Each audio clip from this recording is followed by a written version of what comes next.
हम क्या करते हैं, वो जो करना पड़ेगा वो नहीं जो करना चाहिए। यानी जो करना अर्जेंट है वो तो आप करते हो, जिसके लिए आपके ऊपर प्रेशर है आपके घर वालों से या आपके खुद के माइंड में कि अगर इस एज तक मैंने ये नहीं किया तो पता नहीं क्या हो जाएगा। एक अजीब सा प्रेशर है जो हम खुद अपने ऊपर क्रिएट कर लेते हैं। वो हम कभी भी नहीं करते जो एक्चुअल में करना चाहिए इस टाइम पे। मैं आपसे एक सिंपल सा क्वेश्चन पूछूंगा, आपकी एज है अराउंड 21-22 साल, अभी इस टाइम पे आपके लिए सबसे इंपॉर्टेंट क्या है करना, बताओ मुझे। पढ़ना, कॉलेज में जा करके।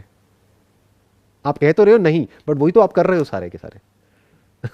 तो क्या है बताओ, गिव मी एन आंसर। ऐसा क्या है जो आप तीनों चाहते हो अपनी लाइफ से 20 years down the line? Freedom. Freedom as an abstract concept और real freedom. Absolute freedom you are talking about? ठीक है, आप बताइए। Happiness, freedom, satisfaction. Happiness, freedom और सेटिस्फैक्शन, अभी इन तीनों वर्ड्स के ऊपर आते हैं, आप बताइए। Independence. Financially you are talking about? Yeah, both financially and in terms of health. तो हमारे पास में आया independence, happiness, satisfaction and freedom. ये कैसे मिलता है? ये छोटी चीज़ें तो नहीं है लाइफ में, ये ऐसे ही नहीं मिल जाएगा, अपने आप तो नहीं मिल जाएगा। ऐसा नहीं होगा कोई आ करके आपको दे देगा, ये लो जी freedom, satisfaction, happiness, thank you, आप जाइए अपने रास्ते, हम अपने रास्ते। ऐसा तो कभी होने वाला नहीं है। तो इसके लिए तो कुछ करना पड़ेगा ना। तो क्या करना पड़ेगा? सबसे पहले फिगर आउट करना पड़ेगा। ये नहीं कि मुझे हैप्पीनेस कैसे मिलेगी, मुझे सेटिस्फैक्शन कैसे मिलेगी, मुझे फ्रीडम कैसे मिलेगी, मुझे इंडिपेंडेंस कैसे मिलेगी, बल्कि what is freedom, what is happiness, what is satisfaction and what is independence. अगर आपने ये फिगर आउट कर लिया है तो अब उसका रास्ता फिगर आउट करना है, वो बहुत आसान है, वो मुश्किल नहीं है। बिल्कुल ऐसा है कि आपने ये फिगर आउट कर लिया कि मुझे कहां जाना है, अब वहां तक पहुंचना कैसे है वो सेकेंडरी है। ट्रेन से जाना है, फ्लाइट से जाना है, रोड से जाना है, पैदल जाना है, वो तो सेकेंडरी है। पहले ये तो फिगर आउट करो जाना कहां है। What is happiness, what is satisfaction, कि आपको एक्चुअल में क्या चाहिए अपनी लाइफ से। आप में से कोई कहेगा कि नहीं मेरे को टाइम में फ्रीडम नहीं चाहिए, मेरे को तो ऐसा चाहिए कि कोई टाइम वाइज मेरे को बांध दे पूरे तरीके से, 24 घंटे में से 12 घंटे उसके हैं, वो बताएगा मुझे कि मुझे अपने टाइम के साथ में क्या करना है, या मेरा टाइम उसका है। तो ये तो बॉन्डेज हो गई ना। तो एक चीज आप लोगों को क्लियर हो रही है कि आपको टाइम की फ्रीडम चाहिए और फाइनेंशियल फ्रीडम चाहिए। तो इसको सेंटर पॉइंट बनाओ ना अपनी लाइफ का। आपको सिर्फ यही तो फिगर आउट करना है, how to achieve it. What तो फिगर आउट हो गया, आपकी लाइफ की एक बहुत बड़ी प्रॉब्लम सॉल्व हो गई। जो आप बात कर रहे थे ना ऑब्जर्वेशन, अब आपको कुछ और ऑब्जर्व करने की जरूरत ही नहीं है। अपना पेपर पेन लो और उसमें लिखो सेंटर में लाइफ में, this is what I want from my career. अगर मेरे करियर में मेरे को ये दोनों चीजें मिल रही हैं, बल्कि एक तीसरी चीज भी है जिसको हमने मिस कर दिया यहां पे, time freedom, financial freedom and passion, कि मजा भी आए ना करने में। ऐसा नहीं ना कुछ बोरिंग सा कर रहे हैं। वैसे अगर बोरिंग होगा तो ये दोनों चीजें मिलेंगी भी नहीं। ये तभी मिलेगा जब पैशन होगा। If you are really passionate about doing it, तो फिर ये दोनों चीजें खुद चल करके हमारे पास आ जाती हैं। तो कुछ ऐसे ही तो फिगर आउट करना है, इसका रास्ता ही तो ढूंढना है। और दुनिया में लाखों करोड़ों ऐसे लोग हैं जिन्होंने फिगर आउट कर लिया है, जो इसको अचीव कर चुके हैं, उनसे सीख लो। तो जो भी आपकी बिलीव्स हैं, ये समझ जाओ कि वो सब बिलीव्स हैं, वो सब बेकार हैं, वो किसी काम के नहीं है। Don't believe anybody and don't believe on anything. सब कुछ छोड़ दो।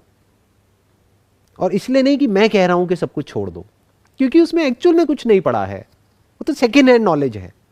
क्यों अंदर पकड़ के बैठे हो उन सारी नॉलेज को? मानते हो ना ऐसा बहुत कुछ आप लोग मानते हो ना। क्यों मानते हो? क्योंकि या तो पीछे से घर वालों ने मनाया है, या फिर अंदर बहुत तरह के डर हैं, तो वो मानने से हमको एक सेफ्टी और सिक्योरिटी वाली फीलिंग आती है।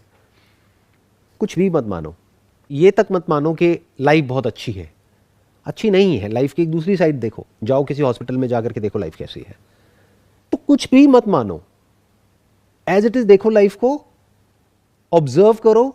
फिर वहां से क्या होगा, आपको कुछ प्रॉब्लम्स नजर आएंगी, जो प्रॉब्लम आप क्रिएट नहीं कर रहे होगे किसी और के लिए। बिजनेस में ये एक बहुत बड़ी प्रॉब्लम होती है, या करियर में बहुत बड़ी प्रॉब्लम होती है। आप इमेजिन करने लग जाते हो कि लोगों को ये प्रॉब्लम है, और हम जा करके उसका सोल्यूशन निकालने लग जाते हैं। दोनों चीजों में फर्क समझ आ रहा है? Can you see that? हम क्या करते हैं, अपनी ग्रीड की वजह से या अपने सेल्फिश इंटरेस्ट की वजह से हम इमेजिन करने लग जाते हैं कि ये आइडिया बहुत अच्छा है। क्यों? क्योंकि ये तो बहुत बड़ी प्रॉब्लम है जिसको मैं सॉल्व करने वाली हूँ या करने वाला हूँ, और इसकी वजह से देखो इतना कुछ होने वाला है, मेरी लाइफ बहुत बढ़िया हो जाएगी, मेरे पास में टाइम आ जाएगा, पैसा आ जाएगा, ये हो जाएगा, वो हो जाएगा। ये सब नहीं करना है आपको। आपको क्या करना है? मैंने क्या बोला था अभी थोड़ी देर पहले? Entrepreneurship in one word is problem solving. अब सवाल ये उठता है कि अगर आपको कोई प्रॉब्लम नजर आ भी गई तो how passionate are you about solving that problem?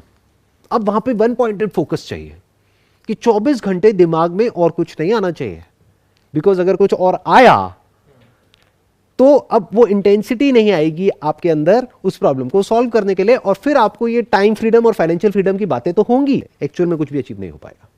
तो इसका मतलब क्या है? आपका फोकस रहना चाहिए उस प्रॉब्लम पर, उस पर नहीं जो आपको चाहिए, वो तो फिगर आउट हो गया। इन अदर वर्ड्स, आपने ये तो फिगर आउट कर लिया मुझे कहां जाना है, बट फोकस कहां रखना है? वहां पर या रास्ते पर? आपका ध्यान रहना चाहिए उस प्रॉब्लम के ऊपर, और जितना आपका ध्यान उस प्रॉब्लम पे रहेगा, जितना बारीकी से आप उस प्रॉब्लम को ऑब्जर्व करोगे, उतना ही वो प्रॉब्लम एक्सपैंड होने लग जाएगी, या फिर उतना ही वो अपने आप को रिवील करने लग जाएगी। बट अब सवाल उठता है, आपको प्रॉब्लम दिखेंगी कौन सी? वही दिखेंगी जो आपके अंदर है, और कुछ आपको दिख ही नहीं सकता। आपको क्या लगता है, आपको लोगों के अंदर जो बुराइयां दिखती है वो उनकी होती है, आपकी खुद की होती है? अगर आपके खुद के अंदर वो बुराई ना हो, आप किसी और के अंदर देख सकते हो? इम्पॉसिबल। ध्यान से समझना मेरी इस बात को, कि अगर हमें किसी और के अंदर कुछ अच्छाई दिख रही है या कुछ बुराई दिख रही है, आप ये नहीं दिखा रहे कि वो क्या है, आप ये दिखा रहे हो कि आप खुद क्या हो। यहां तक क्लियर हुआ? अब एक स्टेप आगे बढ़ते हैं। आपको प्रॉब्लम क्या दिखेगी? वो जो आपके अंदर है। तो प्रॉब्लम्स तो आपको दिखती है, पर प्रॉब्लम क्या होती है कि अब आप उस प्रॉब्लम पे ठहर नहीं पाते हो, या आपको मल्टीपल प्रॉब्लम्स दिखी तो अब आपका दिमाग 10 जगह पे चल रहा है, या फिर शॉर्ट टर्म कुछ छोटी मोटी चीजें हैं बस उसमें उलझ के रह गए हो। जो काम अर्जेंट है बस वहां पे आपका दिमाग चल रहा है, मानो कुछ टाइम बाद एग्जाम आने वाले हैं तो वहां पे दिमाग चल रहा है, या जो अर्जेंट है वहां पे दिमाग चल रहा है, या जो आपकी आदतें पड़ गई है, हैबिट्स बन गई है, मानो सोशल मीडिया पे टाइम पास करने की, तो वहां पे दिमाग चल रहा है। जो प्रॉब्लम है वो आपके माइंड को ऑक्यूपाई ही नहीं कर पा रही है, तो वो प्रॉब्लम एक्सपैंड नहीं हो पा रही है, उस प्रॉब्लम को एनर्जी नहीं मिल रही है, तो सोल्यूशन कहां से निकलेगा? तो अब क्या होगा कि जब आपको मल्टीपल प्रॉब्लम्स दिख रही हैं तो उसको लिखो पेपर पे कि वो प्रॉब्लम्स कौन कौन सी हैं। फिर देखो which problem you are really passionate about solving. फिर आपको आंसर मिलेगा, अच्छा ये 4 प्रॉब्लम्स में से ये वो प्रॉब्लम है which I am really passionate about. अब उसके ऊपर रिसर्च करना शुरू कर दो, दिन रात सुबह शाम उस प्रॉब्लम को लिखो, देखो, समझो, उसके सॉल्यूशंस के बारे में फिगर आउट करो। ऐसी तो एक साइंटिस्ट ऑपरेट करता है। मूवीज में देखा है ना, क्या होता है कि एक बड़ा सा बोर्ड होता है, वहां पे कुछ लिखा हुआ है, और कोई और आदमी आएगा, आकर के वहां देखेगा, उसको समझ भी नहीं आएगा कि क्या लिखा हुआ है, बट वो प्रॉब्लम है जिसको वो फिगर आउट करने की कोशिश कर रहा है, वो डॉट्स को कनेक्ट करता चला जा रहा है, और ऐसे लाइफ जीने में बहुत मजा आता है। फिर क्या होता है कि फिर वो प्रॉब्लम और वो सॉल्यूशन आपके माइंड को इस तरीके से ऑक्यूपाई कर लेता है कि अब आप चाह करके भी उससे बाहर नहीं निकल सकते हो। अगर मैं आपको एक एग्जांपल दूं, एक बड़ा सा जायंट व्हील है, उसको घुमाने के लिए शुरू में आपको क्या करना पड़ेगा? एफर्ट करना पड़ेगा, उसको पुश करोगे, फिर जब एक बार पुश किया, 2 बार किया, 10 बार किया, 100 बार किया, एक बार वो घूमने लग गया, अब उसको रोकने में एफर्ट करना पड़ेगा, अब वो रुकेगा ही नहीं, अब उसको रोकना मुश्किल है। ऐसे ही थॉट के केस में होता है। अभी प्रॉब्लम क्या हो रही है? ये सब आपने क्रिएट नहीं किया है, ये सब अपने आप हो रहा है। अंदर आपके कुछ चलता रहता है जो आपको पता है किसी काम का नहीं है, बट वो चल रहा है और आपकी लाइफ को कहीं और ही लेकर के जा रहा है। आप जाना कहीं और चाहते हो अपनी लाइफ में, और वो आपको कहीं और ही भगा रहा है। 99.99% लोगों के साथ यही होता है, वो अपनी लाइफ को डायरेक्शन नहीं देते हैं, उसको खुद कंट्रोल नहीं करते हैं। तो आपको ये समझना है कि एक ऐसा पॉइंट आएगा जब शुरू में आपको एफर्ट लगाना पड़ेगा, लेकिन थोड़ी देर बाद एक ऐसा पॉइंट आ जाएगा, कुछ महीनों बाद या कुछ सालों बाद, जब आप चाह करके भी उसको रोक नहीं पाओगे। तो सोच समझ करके चूज करो उस प्रॉब्लम को, क्योंकि एक बार वहां दिमाग चलने लग गया फिर आप बाहर नहीं निकल सकते वहां से। अब ध्यान से समझो, पैशन मतलब क्या? एक है आप वैलिडेशन को सीख करने के लिए पैशनेट हो रहे हो उस चीज में, एक है आप अपने ही किसी इंटरेस्ट की वजह से उस पर पैशनेट हो रहे हो। फॉर एग्जाम्पल, आपको डांस करने का शौक है, तो आप कह रहे हो कि मेरा पैशन डांस है, that's okay, but how are you going to make money out of it? How are you going to get time freedom and financial freedom out of it? What is the problem? क्या ये कोई बहुत बड़ी problem है? क्या आपके dance में कुछ ऐसा है कि जो अभी कोई नहीं कर रहा है पूरे वर्ल्ड में, और कोई बहुत बड़ा गैप है जिसको आकर के आप फिल करने वाले हो? ऐसा तो कुछ नहीं है। तो वो क्या हो गया, वो मोर ऑफ अ हॉबी हो गया। तो इन दो चीजों को हमको मिक्स नहीं करना, एक हो गया हॉबी, एक हो गया करियर। करियर में कुछ बड़ा करने का मतलब क्या? But what I am saying is to design your own life in such a way जिसमें कुछ भी बाकी नहीं रह जाए। यानी लाइफ में एक भी इतनी सी भी रिग्रेट नहीं, इतना सा भी एक डिजायर बाकी ना रह जाए कि कुछ कमी रह गई लाइफ में। कि अगर जी रहे हो तो पूरी तरह से जी रहे हो, और अगर वक्त खत्म हो गया है, नो रिग्रेट्स, दी एंड। इस तरह से जीना होता है।